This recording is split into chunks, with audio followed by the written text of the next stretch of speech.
FDA is trying to foster collaboration and transparency. They're collaborating with developers, academia, international organizations. They're trying to go international now. And they're encouraging transparency. What are you doing with AI and machine learning devices? How do you perform and how do you monitor them?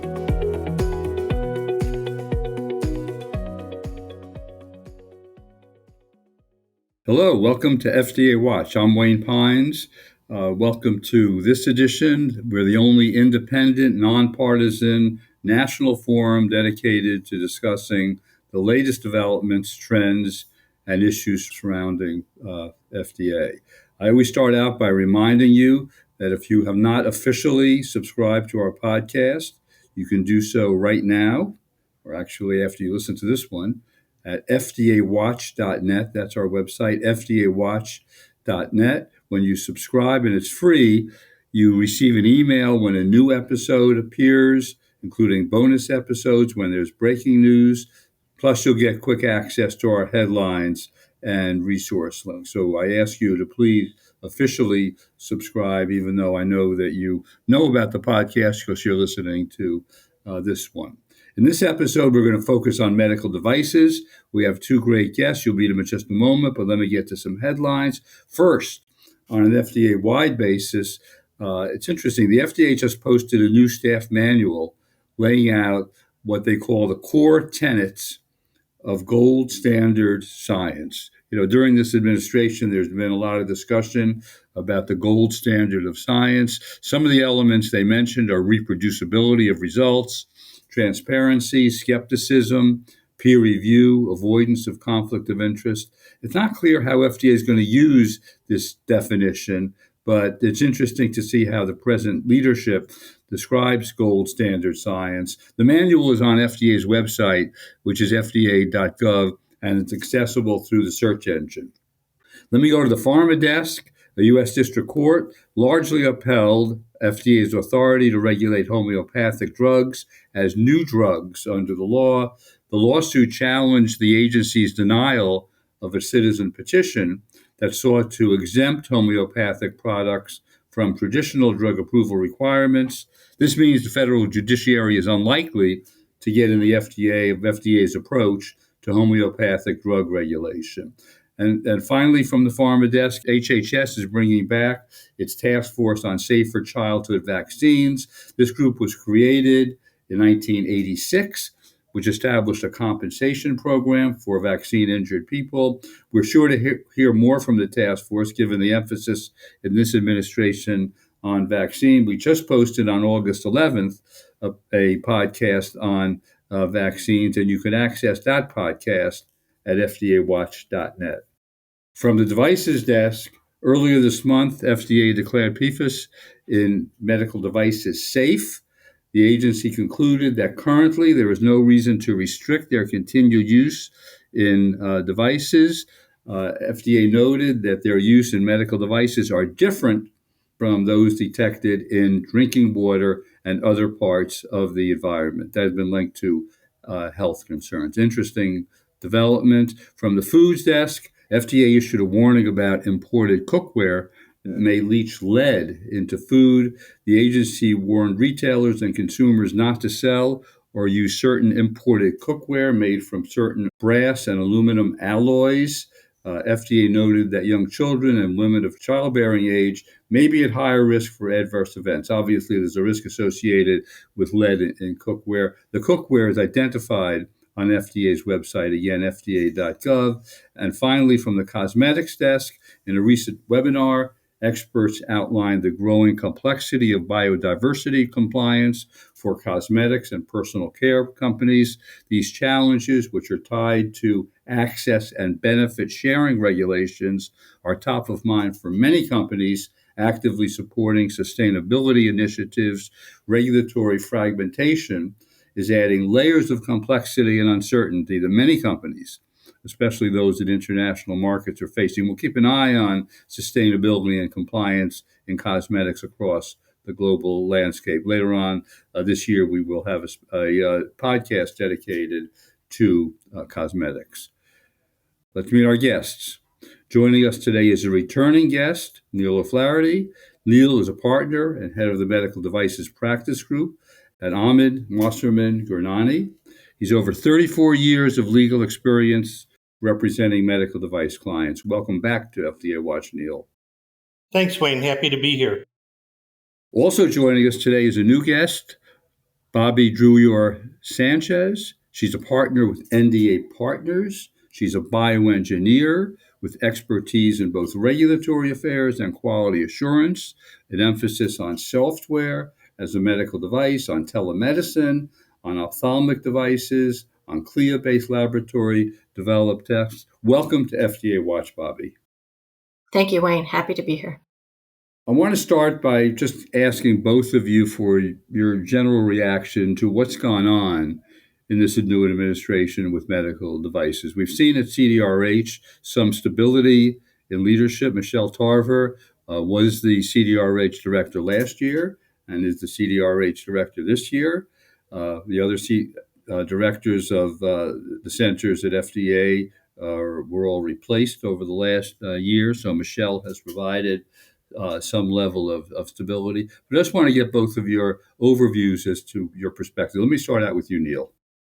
Sure. I think going into the Trump administration, there was a lot of trepidation about major changes within CDRH and both on the product review and enforcement side.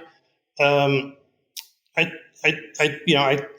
think there was kind of that rough patch with the RIFs, but with reviewers. But most of those people have been rehired, and I think as of late, I think from my perspective, the work of CDRH is continuing, which is good news. Like you had mentioned, Wayne, I think there's stability there. I mean, on the review side, I think people were anticipating that there could be large delays for reviews of pre-submissions or marketing applications. At least in my experience, that has not been the case for my clients so far. I think there's healthy enforcement activity going on. We'll talk a little later about some warning letter trends, and I think there's a big focus on AI right now. Both in terms of FDA trying to implement it and use it to its advantage, which we'll talk about, and also taking steps to try and outline and educate people on their expectations for safety and effectiveness of AI-enabled medical devices. Probably let me ask you the same question. Overall perspective on what's going on at CDRH. Thank you, Wayne. What I've seen is, as Neil mentioned, on the submission side, the regulatory submission side, there haven't been a large delays. So if you have an FDA submission in place, they will get the review done. The concern I've seen is not so much the delays, but rather they used to take more time into finding the information during the review. And with the smaller amount of people available for the reviews, if they can't find it right away, they're going to just add it to your additional information, your AI letter. That's the biggest impact I've seen. So the key on that one is to really make sure you're prepared for your submissions and give them good clues on where to find information. On the compliance side, I've seen them being much more conservative, and there has been, in my opinion, no delay in getting, or no downside on the ability to have warning letters, 483s. That is still going strong. There are still warning letters being prepared for the companies. And FDA is still reviewing things. We're going to talk a little bit about warning letters in the next segment, but that's where I see it from the compliance side. The last part, over the past month, FDA mentioned that for pre-submissions, it used to be that they would, as soon as you put in a pre-submission is something where it's free, you're asking FDA for their opinion, and you send in a document to give them an idea on what your device is and your questions you have. It's a great preparing your device for an FDA submission. But what they're doing now is they are going to give you their written response and then assign a time for their availability prior to saying that the pre-submission is complete. What does that mean? Before, you used to be able to have that date and time available 2 months in advance, which was excellent because you could then prepare. Now they're waiting really a week before they're going to determine if you've reviewed the written materials, it's acceptable, and no, indeed, you want further clarification through a teleconference. So that's the biggest delay I've seen, or the biggest impact over the past month in the CDRH area. Yeah, let me ask you to define one of the words you used. You used the word conservative. Let me ask you to define what you meant by their approach is more conservative than before. They used to work with you more. There used to be more of a collaboration. And now they are making an interpretation within themselves or even within the SME of the FDA CDRH individual. And then being conservative, meaning that they will have a tendency to add it as a deficiency in an AI letter, allowing you to then provide the clarification instead of doing more of the interaction with an email, asking, where is this located? More of a collaborative. The collaboration through email during the substantive review is happening a lot less. More so, they're just saying we can't find it, and in the FDA submission deficiency letter, the AINN letter, they will just write it up and then ask you during your response to then determine where the location of the materials is. Yeah. Let me ask you about the warning letters. What have you seen this year in terms of warning letters from CDRH, and what are the takeaways? Neil, again, let me start with you and then turn to Bobbi. Neil? Yeah, sure.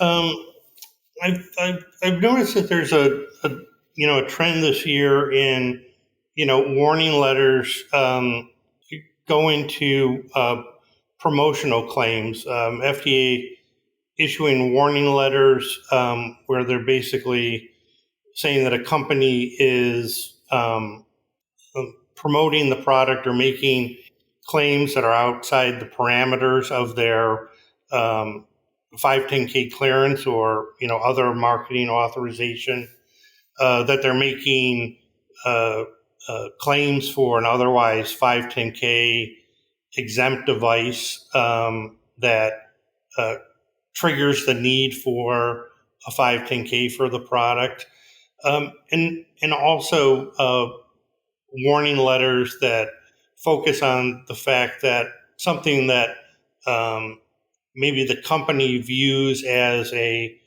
general wellness product and not subject to active FDA regulation. In fact, in FDA's mind, based on claims and actually other considerations at times, that it is a regulated medical device. One recent example of that is the warning letter that Whoop got back in last month in July. Whoop markets a blood pressure estimation product that they where they provide the estimate and then tie it into the effect on a person's performance or recovery or sleep. And the company's position was, we're sticking to making general wellness claims.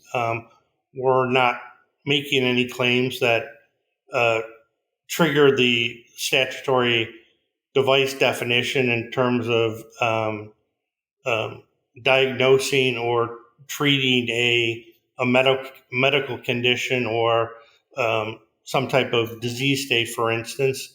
And we also think that we're not considered a device under Section 520 of the FD&C Act because our intent is only to help promote a healthy lifestyle.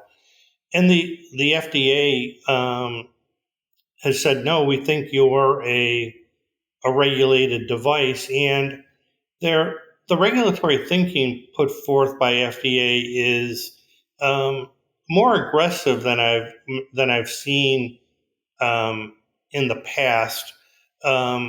It's kind of a warning letter that kind of focuses on the totality of circumstances. It focuses on certain claims where the company's making a link between high blood pressure may be an indication that you're having poor sleep.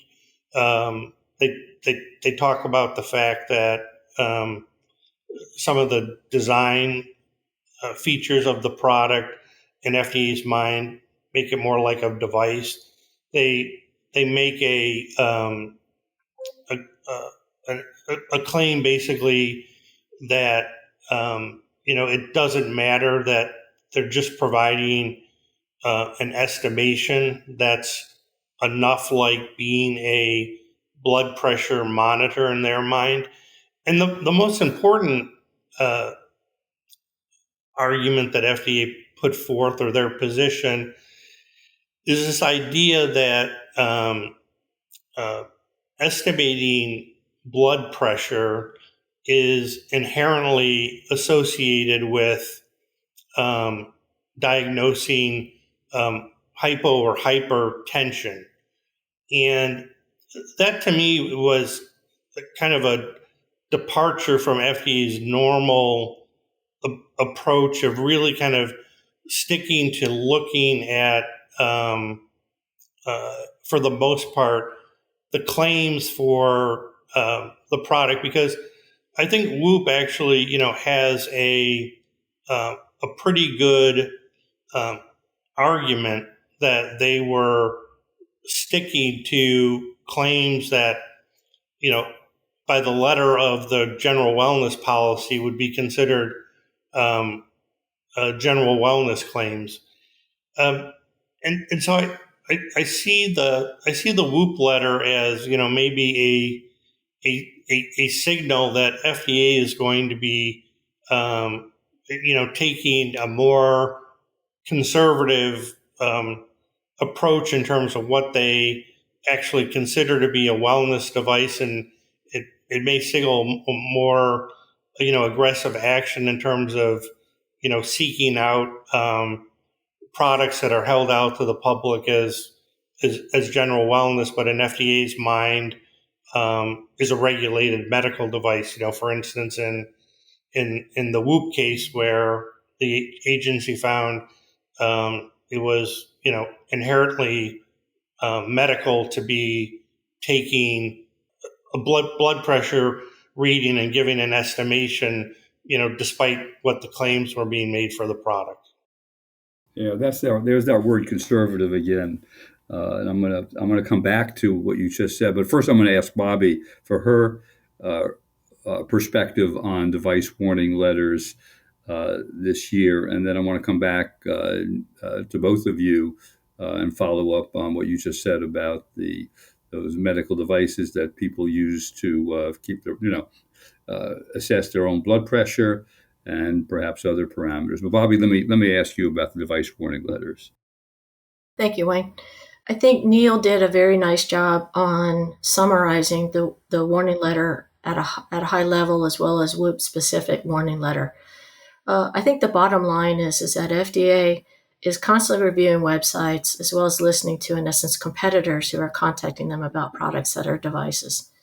In this instance, for the WHOOP warning letter, they're stating it's a wellness product, but FDA, if you look at the FDA guidance general wellness policy for low risk devices, and they even in the warning letter mention page 4 and 5 that blood pressures are not considered low risk. So when people are looking at general wellness, they definitely need to look at some of these guidances and the history within FDA to determine, can I be a wellness device? Or would FDA look at it, which they do. They look at everything from a risk-based approach and say, is this a low-risk device, before even determining that I can go down the pathway of being a considered general wellness or personal wellness. So FDA has many FDA personnel that actually just look into the materials and marketing materials, including labeling claims. And that, as Neil said, from a conservative perspective, if they feel like they're going beyond their lanes, if you will, then FDA is going to contact them. Another example, not so much for warning letters specifically, but let's look at it from a perspective of what they do before that. You don't see this because it's not public facing, but FDA has this tendency, if they read something on your website, they may be contact the company, and what the industry calls is come to my attention letter. And what does that mean? It means that the FDA is going to send you a letter, and they're going to say, on your website, we found the following labeling claims, and we feel this falls within the FDA CDRH as a medical device. Then they define what the medical device is, what the labeling claims that are incorrect, similar to what the WHOOP device did. And then from there, they're going to have proposed actions. At this point, most clients will contact somebody like Neil, who's a lawyer, and say, I received this letter, what do I do? I had an example of this where a lawyer contacted me where his client had, it comes to my attention letter. He was working with them from an FDA regulatory correspondence perspective, and then they needed somebody to help after they determined that, yes, they will do an FDA submission, in some cases a 510K for a Class 2 device. And then we, as NDA Partners, help them through the FDA submission process, including their quality system for design control. So this is an example where it's even before a warning letter arrives, FDA will contact the company unless it's egregious and say, it's come to our attention that you're either marketing or labeling claims through brochures, or what most often its website states something that isn't. This company, WHOOP, actually decided, nope, they're going to fight it. And they feel like they are actually a general wellness. They don't want to go through the FDA submission. Many companies, through the legal review with counsel, make a determination of, okay, let's go ahead and do an FDA submission. And that's a negotiation point at that point to say, we have this plan. This is how long it'll take us to get the FDA submission in place. Sometimes it takes clinical studies, and this is our pathway. And then they become a more collaborative with FDA. So that's where companies that do get that letter ahead of time don't end up with a warning letter such as WHOOP did. And I think that WHOOP actually received it for the simple reason that they were fighting FDA from having the claims of general wellness, and then it becomes more of a negotiation restriction. Yeah, I want to go back to both of you on this issue because I think it's so terribly important. You know, there's obviously a major trend in healthcare for individual people. I'm not going to say patients, individual people, to self-monitor certain of the things that are going on in their body, whether it's blood pressure, whether it's diabetes, other parameters. So just a general question to both of you. Where's all this headed, given what appears to be somewhat of a new FDA direction? Neil? Yeah, sure. I mean, I think we could be heading in a direction where FDA is going to be. I mean, they understand that personalized medicine and self monitoring and caring for your health at home through digital devices it is here to stay, and I think they want to make sure that they are catching those products that they think are maybe of higher risk in terms of the output that's being displayed to a lay person and what that lay person may do in terms of acting on that information. And I think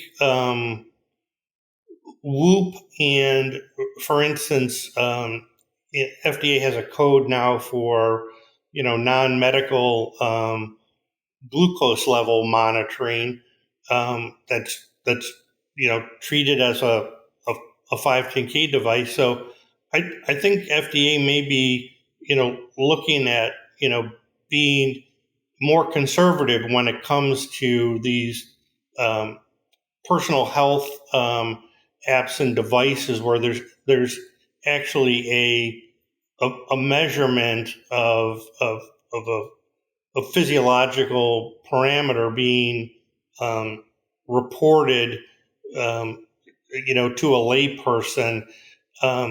It's kind of interesting because, like in the WHOOP letter, for instance, they didn't even really get into a discussion of the three criteria for when something's low risk. Being non-invasive, being a non-implant, not requiring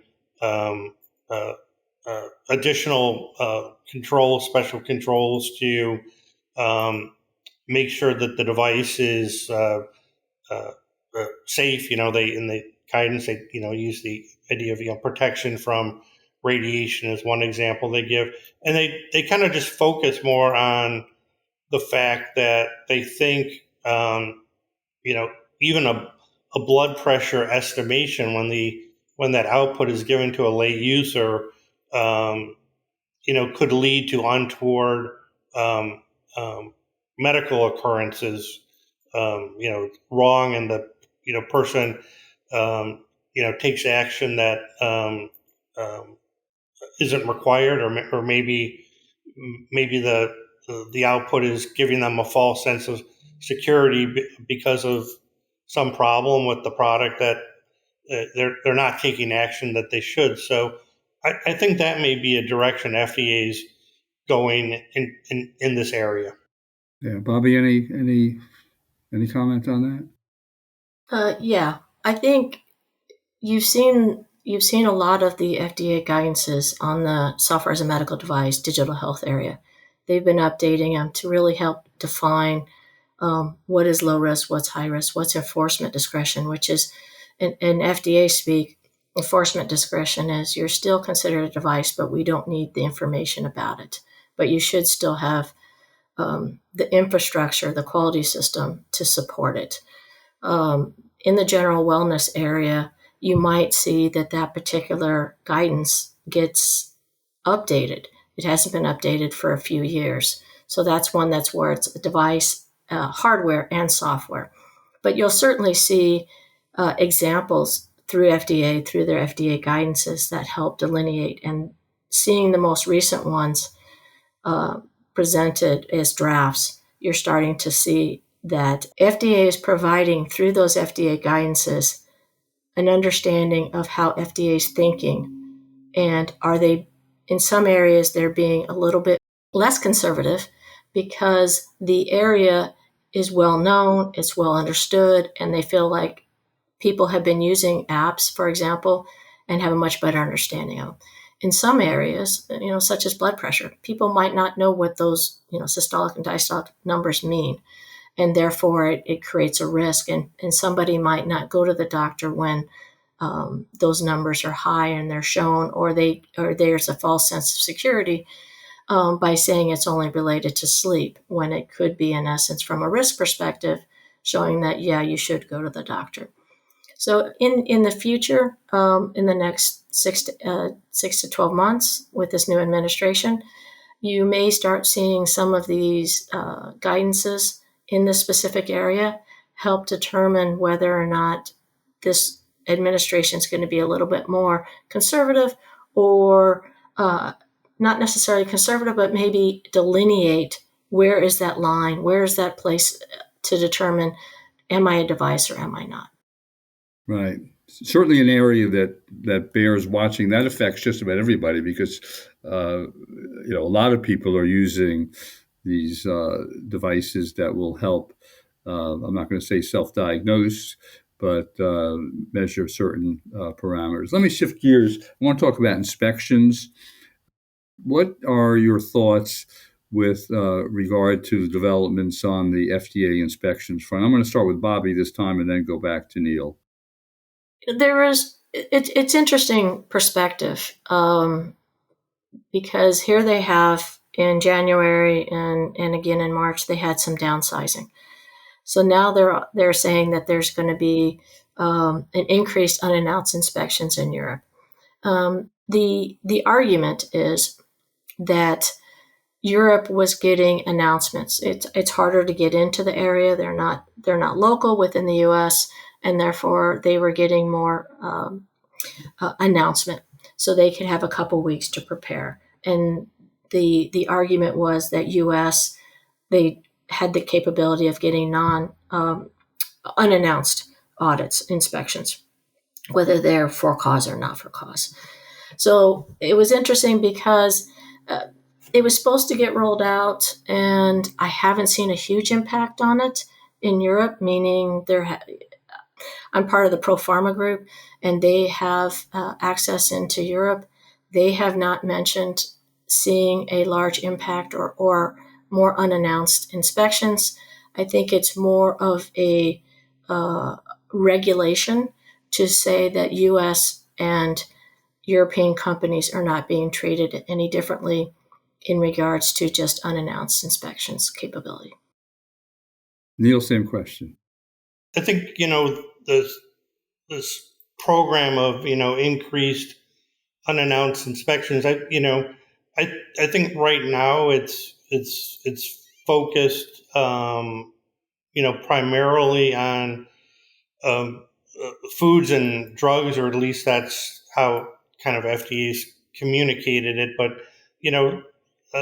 I think, it could easily be something that could be applied to medical devices as well.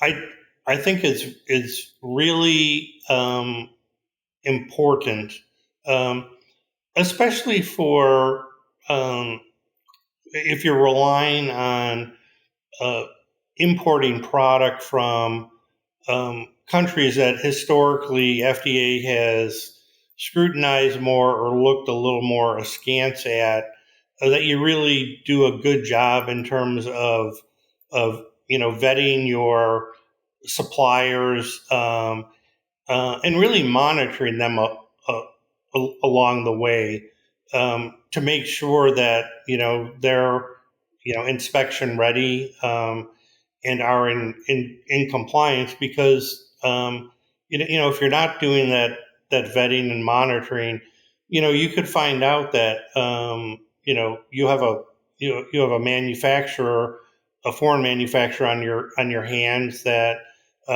is kind of a bad actor. And if an inspection's pre-announced, they have time maybe to clean that up and make things look better. But if it's unannounced, that bad actor may be more caught off guard, and FDA may get a clearer picture of what's actually happening at that facility, which obviously can, lead to warning letters, and, the warning letters can, or even, significant 483s can, land you on a foreign manufacturer on import alert. And so that can, lead to a large disruption in the business of a U.S. firm that's relying on that supply from overseas.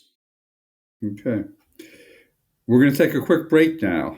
Don't go anywhere. We'll be right back.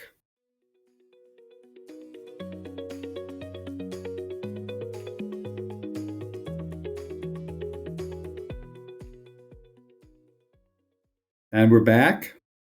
We're talking medical devices with Neil O'Flaherty and Bobbi Druyor-Sanchez. Bobbi, first to you. I want to talk about AI. We've already mentioned it, but how do you see the agency using AI in the device space? And how do you see the FDA regulating AI-enabled devices? So let me start with you and then turn to Neil. First, the use of AI in the CDRH area. NBC actually in June 3rd, 2025, provided a nice news feed that talked about concerns raised over FDA's new AI-powered tool to speed up approvals. The major concerns in this area for using AI for review and overall FDA's actions, this rushed. It's not ready for prime time. This is what the NBC podcast said. Does not get publicly available, and the beta test for the medical device issues is not what they call not ready for prime time. So in this area, it's all of them agree that it's a good idea, especially when there's areas where they don't have as many people to do the review, and it's an opportunity for them to use AI in this area. They're just saying that the tools that are being developed aren't ready yet. They might be ready in a few months. And they are doing the beta testing so they can evaluate it, but it's one of those that's going to hurt them in the short run, because they have to review the beta stuff as well as do their job. In the long run, I do think it'll be helpful because there's some general areas where you can find the information on things like the eStar, which is used for the 510K submissions, and easily grab the information and have it reviewed. In regards to the AI impacting FDA regulations, FDA is adapting its regulatory approach for medical device, including AI as well as machine learning. They're still doing it as a risk-based approach. It's also moving towards a total product lifecycle approach, where they recognize AI and ML-based devices can adapt and evolve on real-world performance. You'll hear real-world a lot lately. And the evidence they use is there's a predetermined change control plan for machine learning. It's a guiding principle, and it allows individual companies to get a plan in place so that they don't have to constantly put in FDA submissions. It allows, in essence, it's an agreement, a handshake between FDA and the company saying, this is how we're going to do our change control plans, and it's predetermined. FDA approves upon it. Once they approve, then it gives them some latitude on doing it internally instead of continual FDA submissions. As of August 6th, there was 1,247 entries that were considered AI-enabled medical devices. This approach is good, but they also want to emphasize pre-market surveillance. Some would ask, okay, how do we go about doing this? I'm ready, I'm a FDA medical device. I'm new to the area. Do I add, things like the change control plan into my submission? It's really, from a regulatory perspective, you would use the terms, it depends. However, in my opinion, you're best to first get an FDA submission in place, get FDA clearance, being able to market it, and then during that review process, focus on what you need for a predetermined change control plan for machine learning, get that in place, and then send that after you get your FDA clearance. So that's the highest level. Also, FDA is trying to foster collaboration and transparency. They're collaborating with developers, academia, international organizations. They're trying to go international now. You'll hear that more on the ISO 13485 Quality Management System section. And they're encouraging transparency. What are you doing with AI and machine learning devices? How do you perform and how do you monitor them? Your best approach, if you're in this area, is to do a collaboration through the Q-Sub process, which is, again, another guidance. And it can either be a pre-submission, a breakthrough designation assessment, or simply an informative meeting.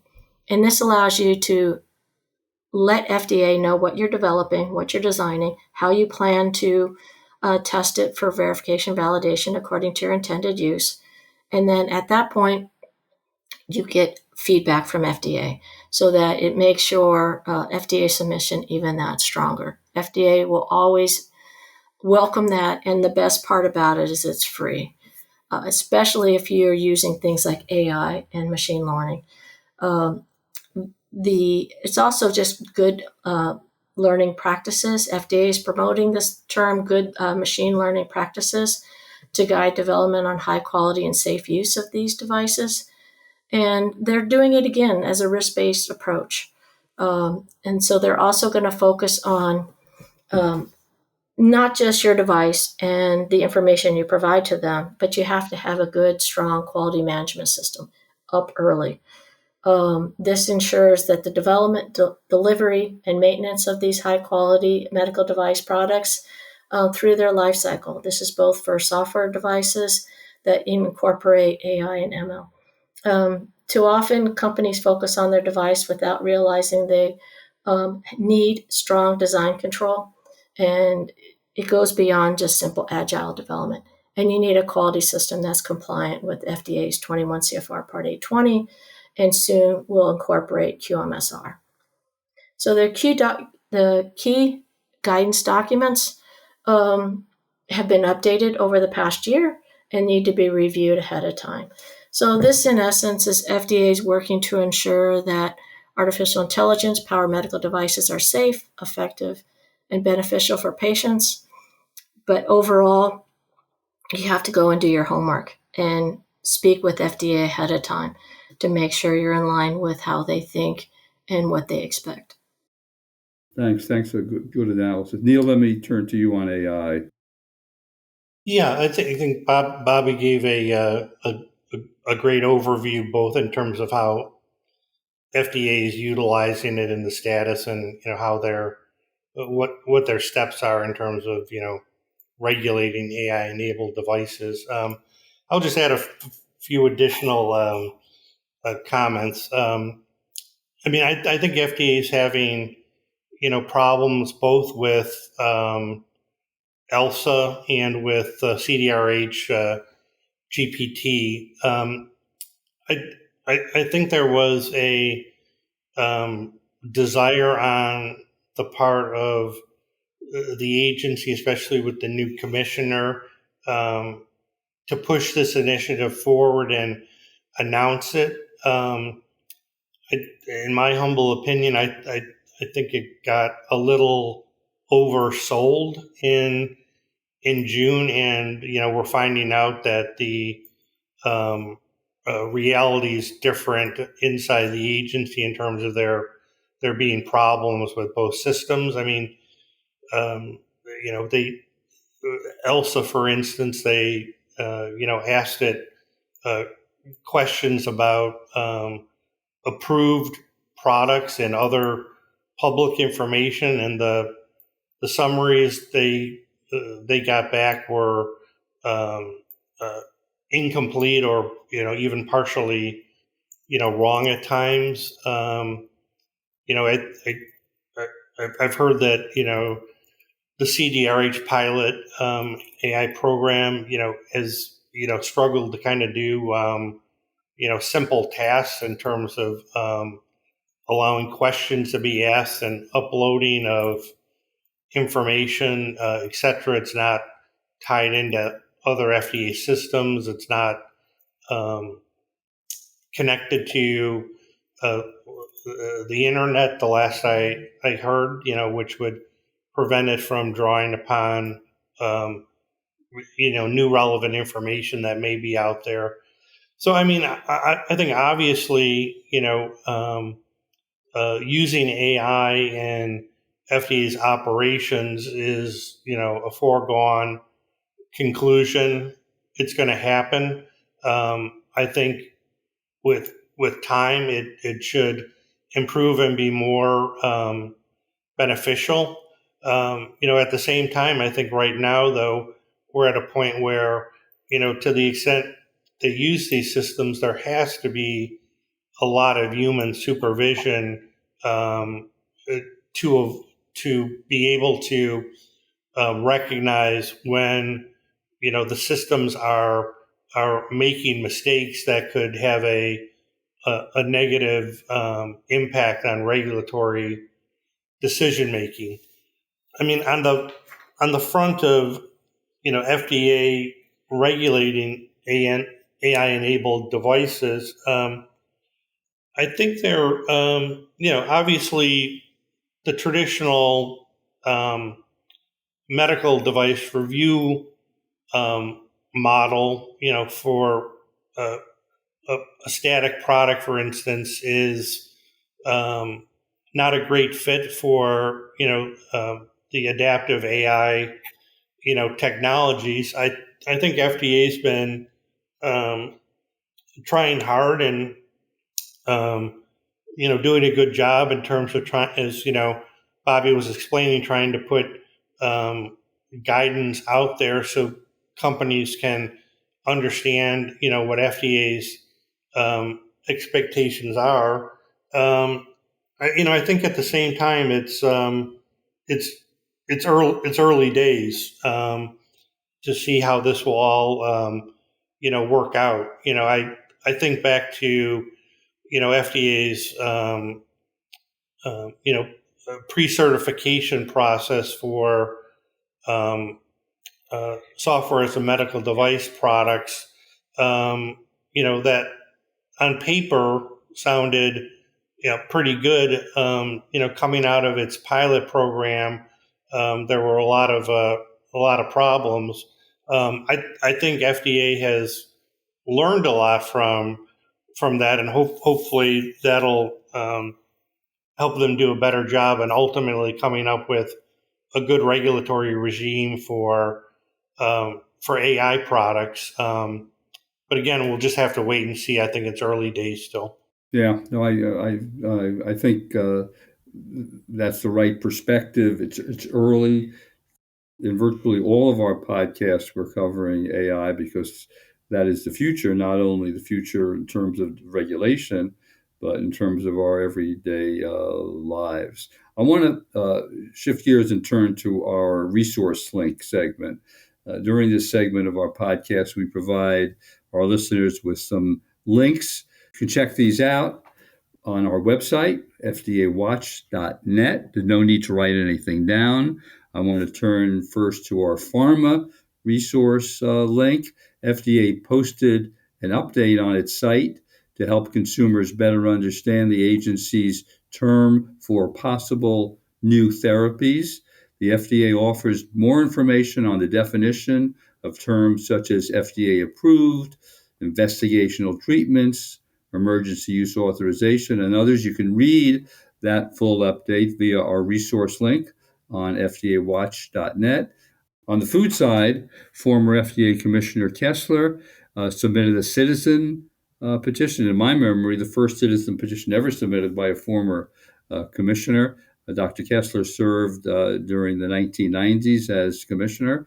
He said that the agency has the authority and scientific evidence to declare that some of the core ingredients used in ultra-processed foods, such as high fructose corn syrup and certain refined flours and starches, are no longer generally recognized as safe. Our link takes you to a New York Times story on Dr. Kessler's citizen petition. I think in the food area, this is going to be very, very important because obviously ultra-processed foods are a priority for this administration. And on the cosmetic side, For those who haven't seen or used it, the Independent Beauty Association has an interactive U.S. legislative and regulatory policy map that enables users to track legislative movements in active sessions across states and on Capitol Hill. Users can filter by state or topic and can view bills based on substance, scope, progress, and probability of passing. Again, go to our resource link, fdawatch.net, and we'll take you right to that map. So let me conclude this podcast by thanking Neil and Bobbi for being such excellent guests. We covered a lot of territory here, and I think broke new ground in terms of perspective on some of the issues in the devices area. I want to thank our podcast creator and executive producer, Michael Levin Epstein, our assistant producer, Sam Hoffmeister. If you want to suggest or be a guest on our show, or want to be a marketing partner or a sponsor, or you just want to comment, you can contact us at info@fdawatch.net. That's info@fdawatch.net. And again, if you have not subscribed officially, please do so. We'd appreciate it if you're so inclined to give us a 5-star rating on Apple Podcasts, Spotify, or wherever you get your podcasts. It really, really does make a difference. So as we say at the end of every episode of FDA Watch, if you really want to watch what FDA is doing, listen to FDA Watch.